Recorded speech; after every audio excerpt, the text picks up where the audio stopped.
speaker for GoPuff, Raphael, had to cancel last minute, and he had a pretty good reason. He has to go visit a congressman in D.C. because he's opening up his territory in D.C. But needless to say, we were a little bummed because we were expecting him. But we played it cool, and thankfully because we have a really awesome team and a really great community, we were able to source a pretty interesting story, a very interesting story, and a great speaker. If you haven't spoken to Kyle before, he's a pretty vivacious dude. So we're going to have fun, and we're going to learn something about him and his experiences. Chris, our founder, is at Forum Philly. He is pitching a big data tool that's in our incubator, and it basically allows you to stream data really quickly between SQL and NoSQL. I want to mention our sponsors. So Brennan's Furniture, Igniter TV, they do our live stream. Fox Rothschild provides a variety of free legal advice to us and has basically kept us open in the process of that pro bono work. I2N, via the CCEDC, they provided some funding. The Goshen Group we've partnered with to host Tech Jobs, which is a very hyper-local tech jobs board to help developers source local tech companies and vice versa. The Henkin Group, and the Innovation Center in Eagleview, which is closely related to the Henkin Group. So we have a prototyping competition that is tomorrow, and it's one of the biggest things that we've ever done in our space. Basically, it's a no-code hackathon, and it's a way to provide people of lower tech competencies, either design skills, or perhaps no tech competencies, to understand what goes into a user interface, and then use their creative skills and quell all of their visual orientation into building a user interface into a team. So this is an opportunity for people to learn, to grow their technical base, and to ultimately create a piece of technology that Unisys will end up using. So it's a really unique experience. It begins at 8 o'clock, and it's going to be a lot of fun. We already have 60-some people registered, so we're expecting a pretty bumping party on Wednesday. PM. That's going to be the launch party, PM. I want to mention Jim Lochner's event via iTag and CCDC. Tech 360 is an opportunity to hear from technical speakers as well as leadership development speakers and understand how innovation is raising in our area. So I want to hand it off to Kyle. I want to mention a couple things. Sorry, two more things. We have no demo this week, so if you're interested in participating in our developers hangout, it's also a good networking opportunity. It's called Night Owls on Wednesday night. Actually, never mind, that doesn't exist because we're doing the prototyping competition. But if you really want to network with just developers, you can probably go upstairs and do it. Sometimes our developers, sneak out. And next week is Dave Mann's startup meetup. And Jesse, you want to plug any film? Just in our other film, so at the end of the month, on April 25th, we're hosting the Westchester Film Festival, 2 workshops, one about audio post-production and another one about, I can't remember what it is, but it's really good, you should come. Those are both on Saturday, April 25th. One's at 1:15 and the other's at 4:15. And then also our next indie film night, where we celebrate local independent film. We have Liam Lieberman, who is going to be doing a series that he did, Homeschool Prom. So thematic for the spring, Homeschool Prom is taking over the prom and the Walnut Street Labs space. So that's on May 7th at 7 o'clock. Wow. So one after that. I want to hand it over to Kyle, and let's get into the startup meetup. Thanks for filling in. Yeah.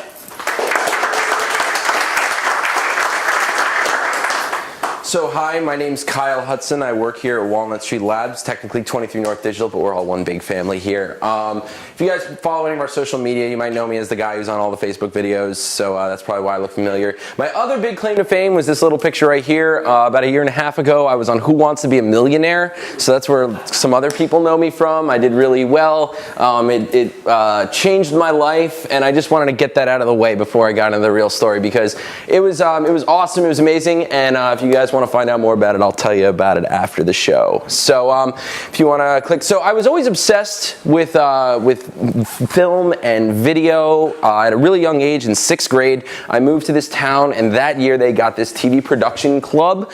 And so when I was in 1996, I was playing with like Betamaxes and editing and all that fun stuff. And that kind of interest has followed me throughout my life. And it even took me to where I went to school, which is Full Sail University. Up until Full Sail, I was really lazy. I don't know how much you know about this school, but you go to school like 8 to 12 hours a day, 6 days a week, 48 weeks out of the year, no summer vacation. That really whipped me up into shape, and I honestly say that is what gave me the drive that I have now. When I went there, it wasn't a university, by the way, it was just a trade school. So big bump up when I got that letter in the mail. They actually, it's a real university now. But while I was there, I got to have my first on-set experience, which was the Karaoke King. You can find it on the internet. There's no pirated copies out there, but it was about a karaoke club in Florida, and it was just a really interesting bonding experience and getting to experience the film industry firsthand, because up until that point, I wanted to be a director. Well, actually, director of photography. That was what my career path I thought I wanted to be on. I loved cameras, I loved editing, and the production process was just so interesting that I was like, this is what I want to do for the rest of my life. And so, here, Ben, if you could hit the thing. So immediately after college, I got really lucky and scored a job in Manhattan for a company called Fourth Row Films, which it's interesting. It actually reminds me a lot of Walnut Street Labs. It was a small firm in Chelsea. And in the beginning, I was an intern doing typical intern things like getting people coffee and stuff like that. But then they realized I knew how to edit and I knew how to use cameras and stuff like that. So they were working on this documentary called An Omar Broadway Film. It was a true story. It's a documentary. These guys snuck video cameras into Rahway State Prison and in the gang unit and filmed live in the jail. This isn't like MSNBC stuff. This is like for real jail footage. And somehow my boss got a hold of it, and my job as assistant editor was to pretty much take all this prison footage, record it, document it, and give it to the editor, pretty much build the puzzle pieces for the editor to build. Now, it was an amazing experience. The film got in the Tribeca Film Festival and on HBO.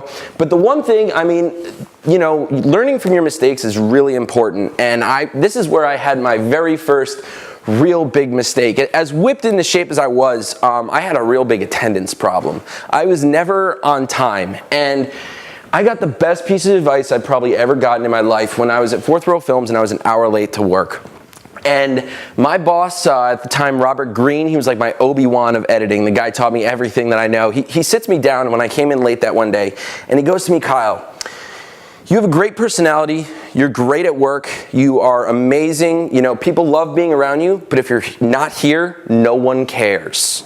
And that was a real reality check for me, because up until that point, I'd kind of skated by on this personality, people like me, and so I was given certain allowances. And I learned at that moment, this is like real world, Kyle. This isn't high school, this isn't college anymore. If you want to play the game, you got to play by the rules. And the rules say you show up on time. And since then, that has been like a philosophy of mine. 15 minutes early is on time is late. So while they didn't wind up hiring me, and I completely understand why, this was the most valuable experience of my young career, because although, maybe I didn't get the job in the end, they really kicked my ass and got me, again, bumped up more to that higher level of functionality that I'm currently kind of operating on. So I worked in the film industry for a long time up in New York, and then my wife and I moved down here to Westchester, and I realized really quickly that freelancing in Westchester, freelancing in the Philadelphia area is not like freelancing in Manhattan.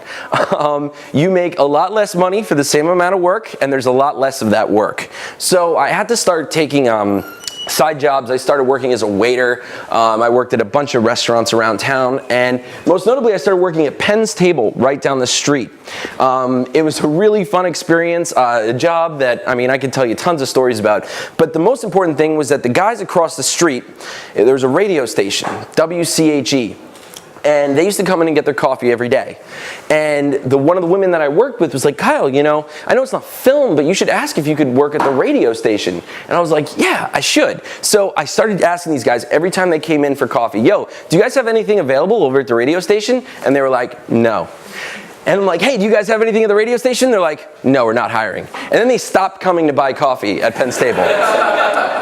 So then I had to go across the street after my shift and be like, hey, Bill Mason, do you have anything available yet? And he's like, no. And then eventually after I did this every week. And then for after 2 or 3 weeks, after 2 or 3 months, Bill Mason was like, all right, fine.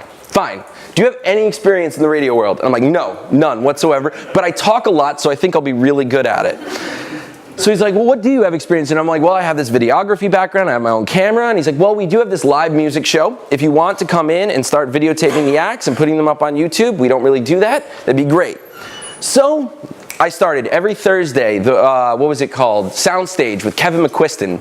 And it was great. The host was this big, jubilant guy. He was just this really amazing electric personality. And so working on that, eventually, one time the producer, the person who runs the board, didn't show up. She was sick. And, from my experience at Full Sail, I'd always had an interest in audio. I was like, hey, I can run one of those boards. Could I really? No, but I was like, sure, yeah, it's the same thing, you know what I mean? So I jumped on, and I didn't mess up. And so they asked me if I wanted to start doing other shows. So I progressed on to the Sports Chatter of Chester County, which is really funny because I don't watch sports. The most famous one was when Dick Vermeil came in. Anyone here know who Dick Vermeil is? Yeah, so I didn't. He was there to promote a golf tournament, and so I thought he was some famous golfer. And I talked to him about golf in the green room, and when we get on the air, they're like, former coach of the Philadelphia Eagles, and I'm like, whoa! And another funny one was on that show, Pete Rose is friends with Bill Rundell, the guy who hosts the show. And so he's the only guy who can get Pete Rose for an interview. And the first episode I did for Sports Chatter, he was the guest. And I don't know if you know about Pete Rose. He is not the most sunshiny personality in the world. Probably a nice guy. But over the phone, he's a little gruff. And I didn't know how the phone system worked. And so here I am. There's a 50-50 chance that I'm going to continue to work in radio. It's that button or that button. And I luckily picked the right button. And I impressed them so much that they now had me working 4 shows a week. I was doing stuff all over the map, 50 Plus Planning Ahead, College Talk, all these really interesting, if you don't know about WCHE, they're a local radio station, so they have a lot of eclectic programming. After a while, there's this guy, Sean, at the time. He had a movie show that was coming out, and the first movie he was going to watch was Star Trek. And I happened to wear my Star Trek blues that day on my Spock shirt. And he was like, wait, you like Star Trek? Well, I have to go review this movie, and I don't know anything about Star Trek. Do you want to come with me? And so I got to see, I'm like, yeah, see Star Trek the day before it comes out for free? Absolutely. So I went out there, and we got to talking, and he was like, yo, listen, you know how to produce shows. You'd probably be really fun. Up until this point, I'd never really spoken on the radio. And so I started producing the show. It was called Keeping It Real. Very original title, I know. And we ran for, I don't know, about 30, 40 episodes until he was no longer needed at the radio station, and I kind of became the sole owner of this idea. And when I did that, I didn't want to just kind of reinvent the radio show that I'd been making for the last half a year.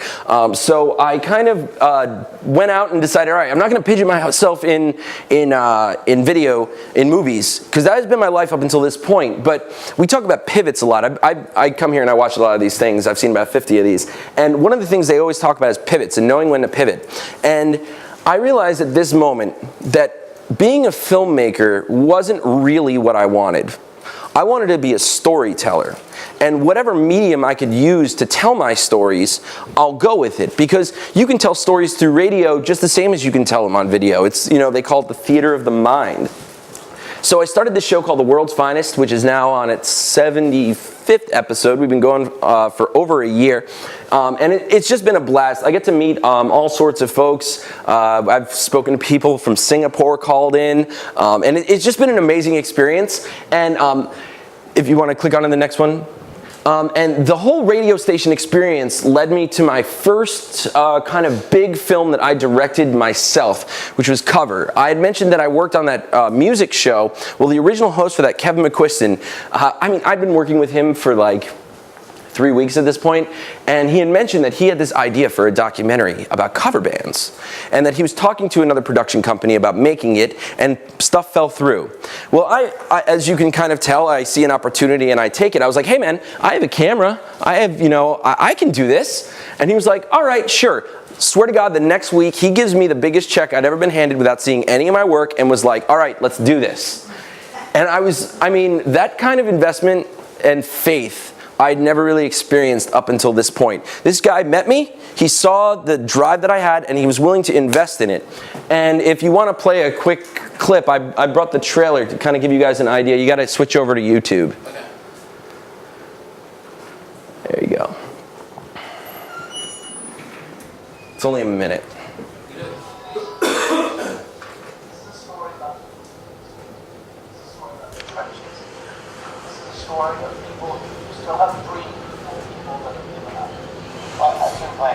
The music's fine. Well, I'll talk over. So this guy, Buddy Cash, we actually showed this movie here. This guy has been in the industry for like 60 years.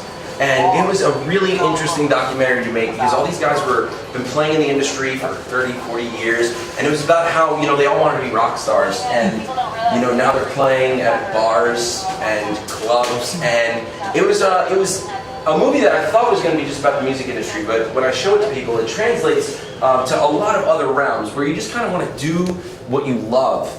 And these guys have figured out a way that, yes, they're not rock stars, they're not on MTV, but they get paid to do what they love. And that was a really, another really big wake-up moment for me. Understanding that it isn't about, the money at the end of the line, because that's going to either come or it doesn't. It's about enjoying yourself along the way and just finding opportunities that make you happy. And then the money comes or it doesn't. You go to a view presentation. But this takes me to another kind of stumbling point in my life about learning to pick a correct business partner. Because when I made this film, I had partnered up with this gentleman who I will not name, and he seemed like a great guy. We were going to go all in on this together. We were going to make this movie cover in a comic book. He had a connection with this guy in the NFL who was going to pay us to make this comic book called Gridiron God. We went up to New York City and we got an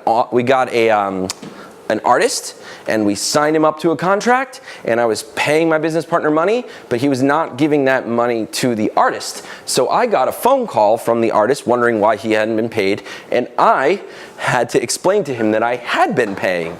And at that point, my business partner kind of disappeared. Apparently went to Texas. Well, no, he had gone to Texas, and I had gotten him a job working there, but he had kind of disappeared, and we had found out that he had gone to jail because before he had moved to Philadelphia, he had hit a cop at a bar, and instead of going to court, decided to come up to Philadelphia. He was from Texas. When he went back to Texas to work with my friend's moving company, he had gotten pulled over and arrested, and that's why I hadn't heard about him in a long time. So I learned, moving forward, you do background checks on your business partner because he might seem like the nicest person in the world, but that doesn't mean he won't take your money. So that kind of brings me to my newest project, the Chester County Time Machine. Now, I have to say, I want to rewind just a little bit when I talk about my job at Penn's Table. It was a little side job being a waiter at a Greasy Spoon diner, but that job is what got me all the connections that I still follow to this day. That was how I met the people at the radio station, which also transformed into my movie. That was how I waited on the senator and the judges and all the business owners in town, which I now use for my current job here. I use these connections to meet people all around town. But when I was working there, they also had all these old photos on the window. And I remember one night, this lady, she was like 100 years old, and she came in and she pointed at this one picture, and she said, I remember, it was like from the 1800s, I know she wasn't that old, but she's like, I remember when it looked like this, and I remember riding my horse downtown. It would be so cool if I could see that. And then that night, my friend sends me an article on QR codes. Are you familiar with QR codes, those little squares? And it was just one of those things where you get like two pieces of information at the same time, so you're able to kind of put them together. And so this is before I had any business sense. All my business sense I have really came from like working here. Before then, I kind of made it up as I went along. So I didn't know about like setting meetings or anything like that before you go to a place. So I just kind of walked down to the Chester County Historical Society. I used to have like long hair and like, you know, a beard. And I was like, yo, who takes care of your photos? Because I got a crazy idea for you guys. And Pam Powell, their photo archivist, God bless her soul, she was like, all right, yeah, I'll listen to you. And I was like, okay, listen, it's an augmented reality walking tour using QR code technology and smartphones, and we're gonna be able to use this technology to look into the past. It's gonna be a time machine. And she was just like, what? I was like, all right, give me a photo, let me go home and build it. And again, I didn't really know how to do it, but I knew that the information was out there to make it happen. So I convinced them, actually, I didn't even make it at home, I convinced them to let me use the Historical Society's computer because they had Dreamweaver. And I literally opened up YouTube on one side and Dreamweaver on the other and sat up there building this thing. And so I came up with the first one and I brought them outside and I showed them that you could scan this code and then a picture taken exactly where they were standing in 1870. And so the old photo laid right over the current present, and it gives this illusion of looking into the past. And it's one of those things that, like, I thought it would be cool, but that wow factor didn't really hit you until you did it. And so I got permission from them to do eight for the first run. We did them all around town. And then, while we were working on that, I came across these photos by a gentleman named Horace Engel. It was really cool. This is a little tangent. Horace Engel was the same age as I was when I started this project, when he took the photos, which I always thought was really cool. It was 125 years separated, but this guy did, you know, work, and then 125 years later, at the same age, I came and kind of took his work and then put it into the time machine. What he did was he walked around Westchester in 1888 with a Stearns detective camera. Now, I don't know if you're familiar with photos from that time period. It's like dawn of photography. Usually, when you see a picture of someone, they look really pissed off because they have to sit there for like a half hour. Well, this guy, the camera he used glass plate negatives that allow you to, that allowed instant exposure. So this is like a godsend. These things have been in the Museum of Modern Art. So I got to start rolling these things out, and this was a bigger project than I ever could have anticipated. Getting all the business owners on board, because the town really, in Westchester, they don't allow you to hang up anything on any of the buildings. So I had to go to the business owners and kind of sell them on this crazy idea that I was like, I can bring people to your front door. I can't decide after that, and I'm not asking for any money, which is a pretty easy sell for like 90% of the people that I went to. But it was a real, like, just scaling up and seeing a project that I kind of just came up with out of my head, kind of grow and grow and grow. It was in the Comcast Newsmakers, the Daily Local, WC Dish, Chester County Living. And now we've gotten to the point where we're going to be expanding to a second city. We're going to Coatesville, and Peter in the back, he's actually helping me build an app, a mobile app. Right now, because I didn't know anything about programming, this is just a bunch of microsites that kind of simulate an app, so the average person doesn't really notice that they're not using an app. But Peter's actually helping me, and another gentleman named Tarek are helping me make mobile releases for the end of the year. So I'm kind of coming to the end of this. If there's a couple things I could take, I could just, you know, things that I've learned through this experience was don't ever stop trying. I mean, someone recently gave me this piece of advice, but it's something that I've kind of lived without knowing, is no doesn't mean no, it just means not now. That don't ever take no as this isn't going to happen for you, because even though, you know, I didn't wind up becoming a director of photography, I still am very involved with the video stuff going on here. I mean, I work with Mike. Mike is a videographer. He usually cleans up my mistakes. I'm not used to doing this live. But I still am involved with video production to an extent, and I still get to do what I love. And I never really thought I would be in a place where I would say that I am working on a time machine and I'm a radio producer with a weekly radio show, but I'm happy I am, and I'm not disappointed that I'm not where I thought I was going to be. Another thing is that a lot of my friends always tell me that I'm really lucky because I mean, with the game show stuff and I've, meeting Walnut Street Labs. I mean, I literally was like 3 days out of a job when Jesse kind of invited me to lunch and then introduced me to these guys. And yes, luck does play a part of it, but also knowing when you have an opportunity in front of you and taking advantage of it. One of my favorite quotes from House of Cards is, anybody can look a gift horse in the mouth, but it takes a special someone to put a saddle on its back and ride it off into sunset. So I feel like people are given opportunities all the time, and I've just been observant enough, I guess, to see the opportunities in front of me. But I honestly feel like people are given opportunities all the time, and just put yourself out there. Don't be afraid to fail, because I've failed quite a few times. I've lost money. I've lost intellectual property. That comic book that we were working on, never happened. I wrote the whole thing. It was all drawn out, but because of, no money, it never saw the light of day. And it sucked when that happened. It sucked when I actually got fired off of a commercial once for making a stupid mistake. It was a sunset shot, and I was supposed to go left down this path, and I went right, and I was late to the shoot when I was supposed to be there on time.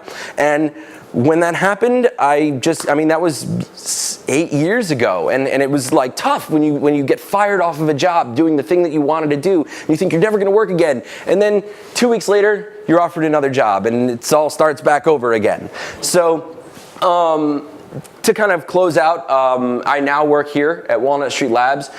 They're super supportive about all my crazy ventures, and this place has really been a launching pad for my next level of everything, because just the stuff that I've learned here, just hanging out at the Night Owl events. I don't know if any of you guys know Clay, but on the first time I hung out here, he was like, "Hey, can I see your website?" And I was like, "I don't have a website." And he was like, "Well, let me show you how to make one." He didn't make it for me. He showed me how to make it. And that is what this place is all about. It is about teaching you to fish and showing you how to get to the next level, and giving you opportunities like this to stand up and tell your story in front of a bunch of people that hopefully find it as interesting as I do. But that's really me in a nutshell. I encourage you guys. This website is slightly live. This ad was supposed to go out in the Chester County Antique Show ad, so I thought I had 2 more weeks to get that website up, but last night I made something up for you guys, so if you do check it out, it'll have like a brief information about what I do.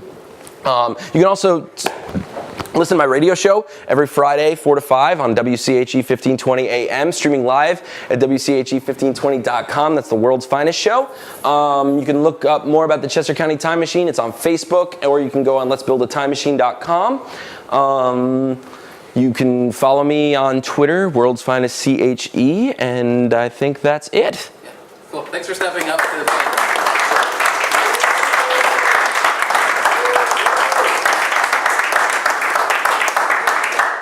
So let's just take a moment to, based off of Kyle's experiences and the more exciting parts that you maybe have questions about, let's take some time to provide some feedback and ask some questions.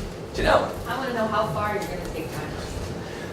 Well, I would love to see it go across the whole country. I am actually planning on doing some crowdfunding over the summer. I'd like to think that Coatesville is just a stepping stone to kind of take this across the whole country, because the crazy thing about it is that it scales really well, especially once I get the app. I don't even really need to do any traveling. Right now it's all run off of QR codes, but they're kind of on the decline. Right now we're working with getting GPS coordinates. What I pretty much do is I have figured out a way to get GPS coordinates for these old photos. And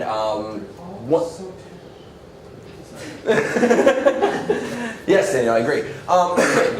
And the cool thing is, once I get the app off the ground and I get just a little bit of money, I have been fortunate enough to have friends around the country in pretty much every major city that have already told me that they'd be willing to help go out and use this little app that one of the guys here made to get the GPS coordinates, so I can do it all remotely. I'd love to say in 5 years this is all around the country. I really don't think it would take that much money to get off the ground, because it's all digital, you know what I mean? And my team is real small. We're all really cool, and yeah, I think that that's where all my eggs are right now.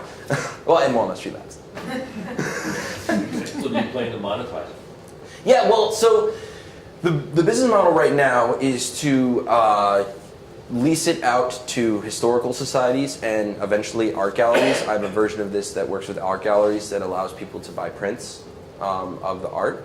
So I see some monetization in the selling of prints and possibly the photos if I can get the permission for it. But it's essentially going to be something that I would imagine a historical society or a art gallery would get a small grant for, and it would just be an annual fee to maintain this stuff. Another thing that I've also thought about doing is I am open to commercial use of this GPS coordinate technology. It probably wouldn't be something that I would actually fold in with the time machine proper, but it is some pretty exciting stuff that we can do with this GPS technology. I actually met this guy again at Walnut Street Labs who kind of like laid out exactly how I could do that, but it's just not at that point yet. I want to get this up and running, because you got to understand, this was a hobby. I was doing this as a waiter, and it wasn't until I got on Who Wants to Be a Millionaire and won a whole bunch of money that I sank this into and kind of decided that this is what I wanted, that this is where I was going to go. And I put almost all my winnings into this, and I really think that, I mean, from the engagement I get when people actually do the tour, it's this wow factor that people, you know, getting to see the past. I found people are really interested in the past, more so than they're usually likely to admit. And the great thing about this is this doesn't force people to go to the museum. And this is where the monetization comes in. The reason why a museum would pay for this is because it's pretty much advertising. You put these around, like with the Historical Society, there's 23 of these in town now. And they all, if you take the whole loop, it takes you right back to the Historical Society. So it's a way for them to engage with that exact demographic that they're having trouble with right now.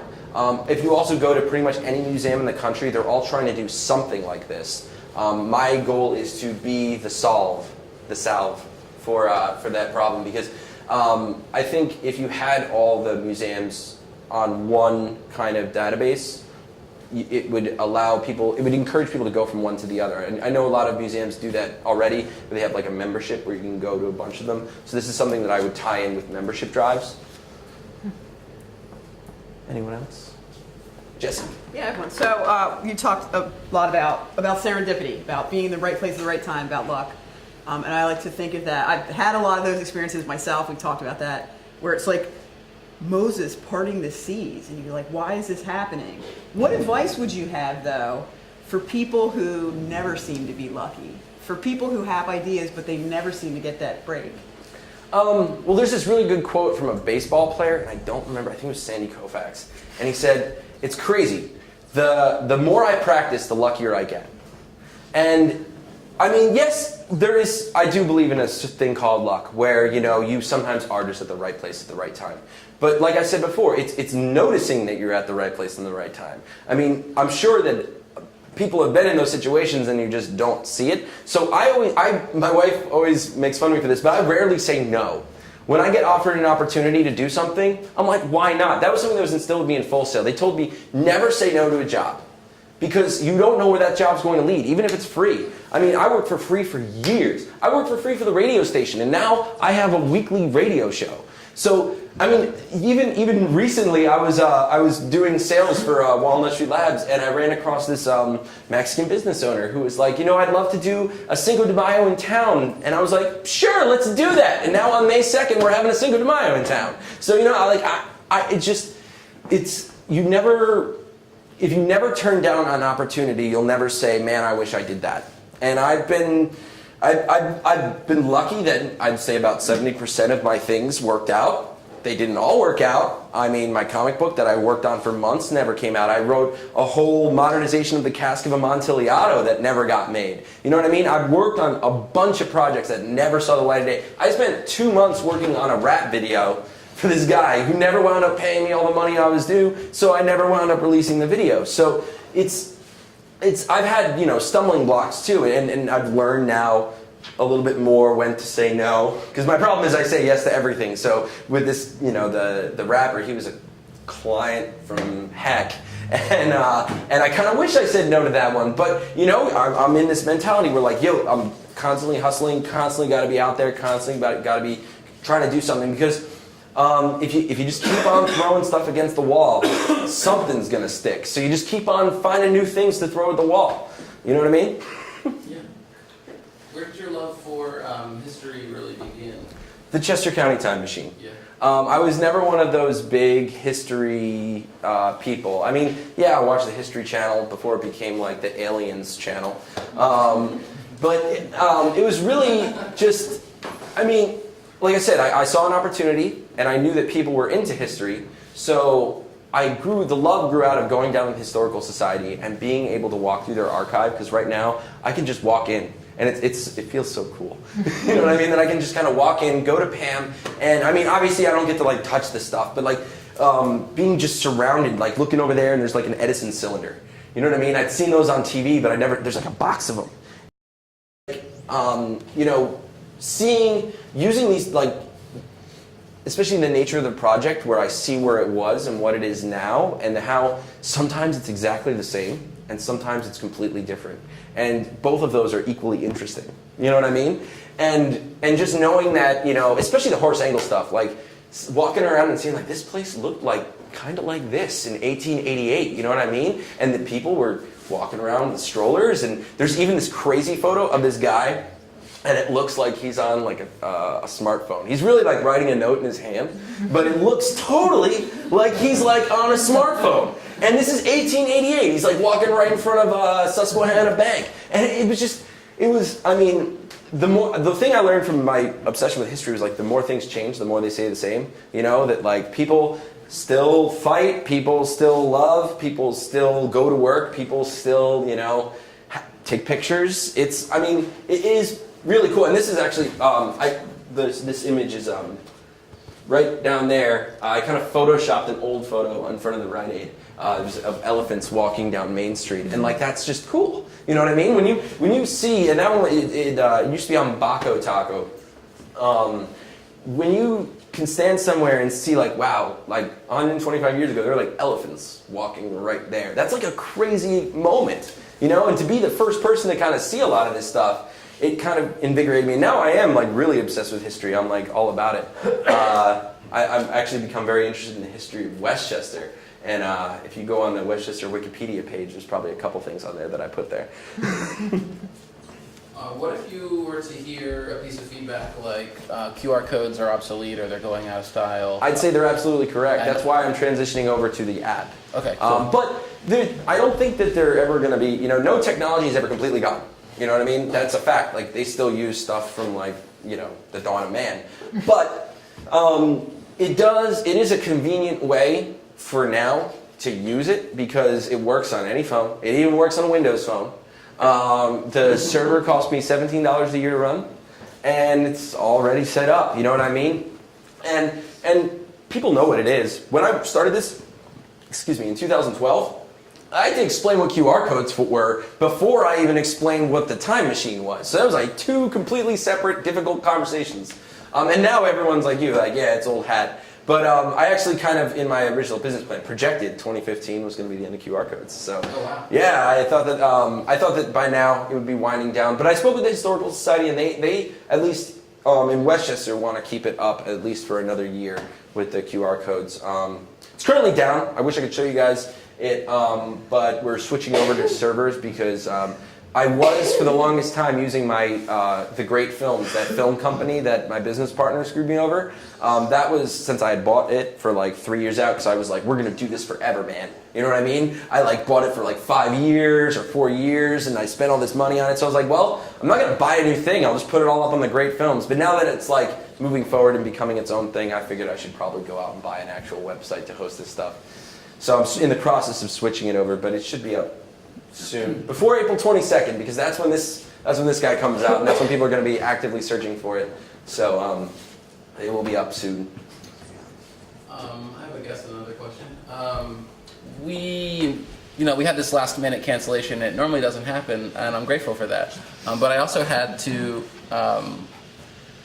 combat my expectation to have the speaker come in and ultimately confront my attachment or that ego response to either be angry or to react in some emotional way. And you spoke a little bit about how perhaps past failures have set the precedent for how you've grown as a professional. And I kind of wanted to expand upon that. Is there anything else that you feel like you've learned in the process of making mistakes on the job, other than punctuality? Well, yeah, I mean, I honestly feel you only fail if you don't learn something. You know what I mean? If you make a mistake and yeah, you lose your job, but you learn from that and you never make that mistake again, did you really fail? You know what I mean? You obviously you want to learn from other people's mistakes, but you're going to make mistakes yourself. So it's taking those mistakes and viewing them as opportunities to grow instead of looking them as failures and allowing yourself to get beat up. Because I've done that. You know what I mean? When I was working those side jobs, trying to scrape it by as a videographer, and I'm working at like, you know, some corporate chain restaurant, cleaning plates. I'm like, man, did I make a mistake? You know what I mean? Why am I doing this? Just 3 years ago, I was in New York at the Tribeca Film Festival, seeing my name scroll through the thing. Why am I here? You know what I mean? But then you use that and you let that light a fire under your ass and say, this is not what I'm going to do for the rest of my life. This is just a stopping point. This is how I grow. You know what I mean? And if you let yourself get beat up by like, oh man, I got fired off this job for, you know, making the wrong turn. Well, you can go over that a million times in your head, but it's not going to get you the job back. So you just got to know that the next time you make sure you know exactly where you need to be, when you need to be there, and you're there. And like I said, you know, people make mistakes, but growing from them is the most important part. And if you grow from them, it's not really a mistake. That's something that we don't really talk about enough, I think, because we love to highlight the positive reinforcers, the things that really keep people inspired, but I think it's just as important or valuable to talk about how those failures relate to how one grows. Thanks for stepping into that. I appreciate that. Yeah.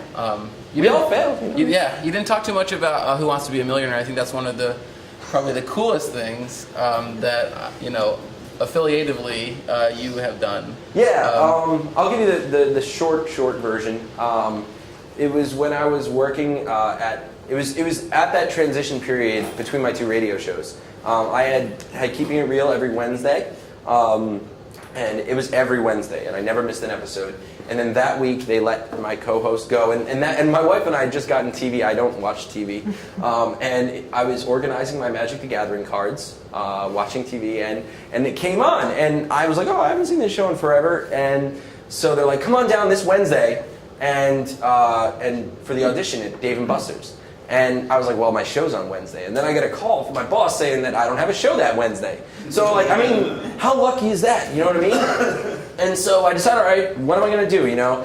I go down, I go through the whole audition, and then 2 days later, I was at Sam's Pizza Island, and I got this call, and actually I've been getting calls from a block number, and I thought it was collections because I was so broke at the time. I was like, I'm not answering that one. But then my wife calls me and is like, hey, have you been getting called all day? I'm like, yeah, it's block number, collections calling me. And she's like, no, it's Who Wants to Be a Millionaire. You got to call them back. And they were like 15 minutes from like moving on because they'd been trying to reach me all day.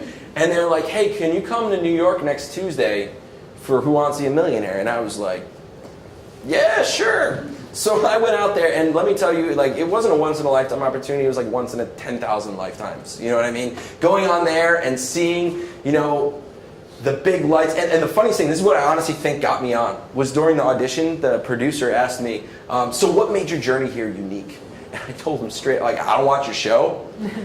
Like, I saw his ad for it, and I like Quizzo. And I watched it when Regis was on. And he's like, that was 11 years ago. I'm like, yeah, I just got TV. I actually, when the show went, when I actually recorded the episode, I hadn't paid my first cable bill yet. And so going from like being so broke, I was riding the bus to work at Applebee's, to like having my own company like a year later, it was a completely crazy transition. And I try and let that keep me grounded. I try and understand that, like, if but for the grace of God go I, you know what I mean? That I could very easily be, you know, asking people, would you like fries with that? And instead I get this amazing opportunity to work here at Walnut Street Labs. But again, you know, like, again, this goes to the luck thing. Like, yes, I was at the right place at the right time, but I also woke up at 8 o'clock in the morning and drove to Philadelphia and stood in line. You know what I mean? It wasn't like it just happened to me. I made active steps to go there and be a part of it. So it wasn't just dumb, stupid luck. The fact they chose me was dumb, stupid luck, but there was a lot of work that I did to get there. And I think when, no one should expect $25,000 to fall out of the sky without doing any work, you know what I mean? And it was work, you know what I mean? It was fun work, but it was still work, and a lot of stress. But it was fun, and if anybody wants it, I'll send you a copy of it, because you can't find it on the internet. Thanks so much for doing this, Kyle. There are very few people that I know personally or professionally that would be able to jump in on a whim and make such a seamless presentation. So thanks for sharing your personal experience.